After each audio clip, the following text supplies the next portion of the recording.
Hey guys, welcome back to my channel, Coach K's Corner. Today I want to share with you several tips to help you survive your first year of teaching. The first thing that I have for you, the school year is a marathon, not a sprint.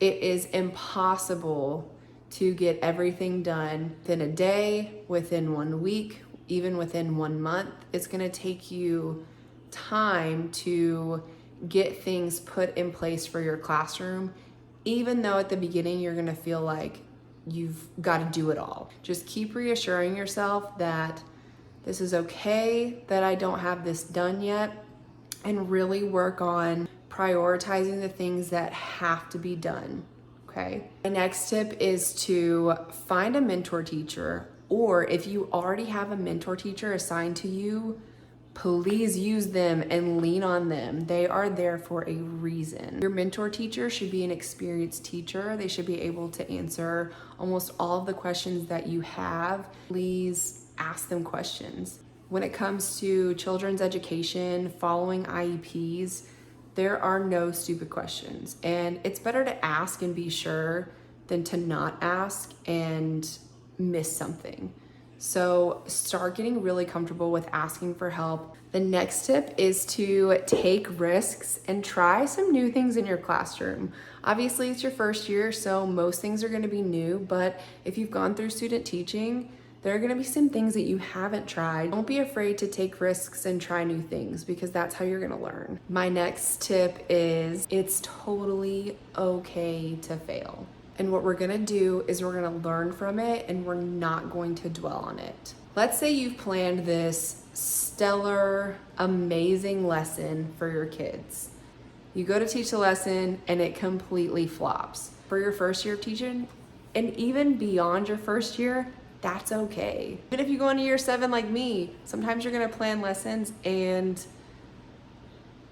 it just doesn't work as you planned, and that's totally fine because in areas where you might have struggled with, you can really learn from that. Okay. The ultimate takeaway is just be okay if you fail or you don't even live up to your own expectations sometimes, because that's really how you're gonna learn and grow with teaching. My next tip is to get as organized as you possibly can. For your first year of teaching though, you're gonna have a lot of things to plan and organize. You're gonna have to go through your students' IEPs and review those. You're going to have to organize paperwork. You're going to have to put in grades and collect data. And all of these things will be so much smoother if you have a decent organizational system in place. It really is the key for having a successful year and staying on top of all of the things that special education teachers have to stay on top of. My next tip is to review your students' IEPs at the beginning of the year, but then additionally throughout the year. So the way you can become more familiarized with your students' IEPs is to consistently look at them and review them, and it's kind of like you're studying them. It'll really blow your mind what you can remember about your students' IEPs after reviewing them. You'll be able to remember certain deficit areas, especially when you're in the moment teaching. You'll be able to remember certain goals and certain things that you'll need to just really become familiar with. Next, I feel like this is a tip that's really important, not just for your first year teaching, but every year that you continue to teach. And that is to build relationships with your students and your staff.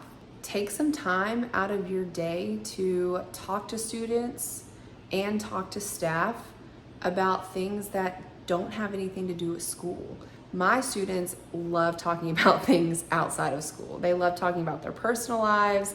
They love telling me about their pets and their families and things that they have going on. Just initiating those conversations and learning more about your students and the staff that are in your classroom can be really helpful. In addition, you could share things about your personal life with your students and your staff that you feel comfortable sharing so they can get to know you a little bit better as well. My next tip is your first year of teaching, you will realize and learn that you not only have to manage students, but you will have to learn how to manage adults as well.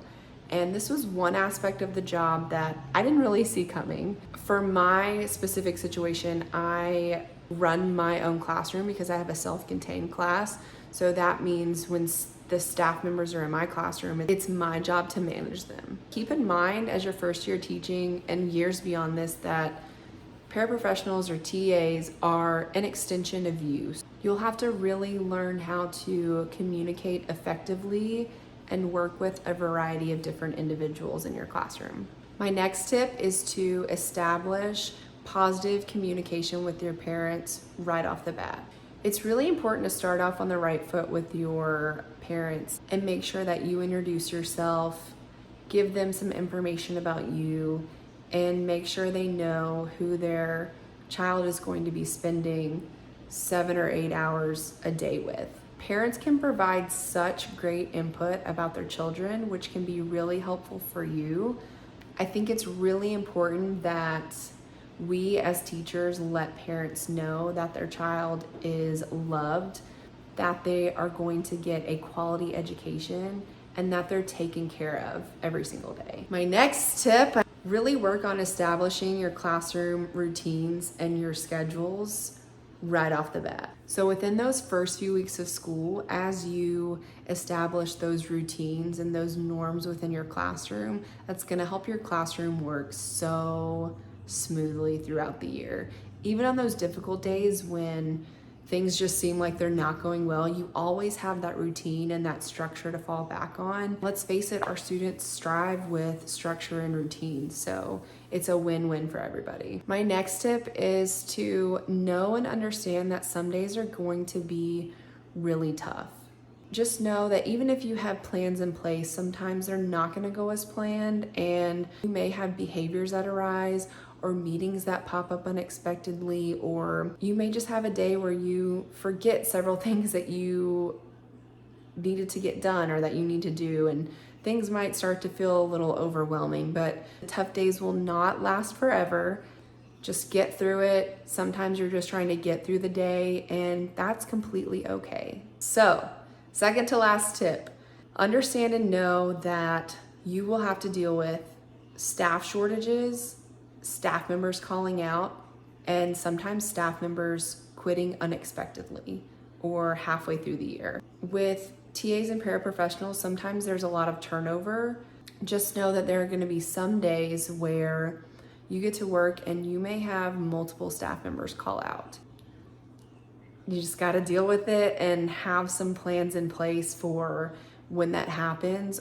Reach out to your mentor teacher or anyone who could be helpful and supportive when things like that arise. Finally, my last tip is to be as flexible as possible.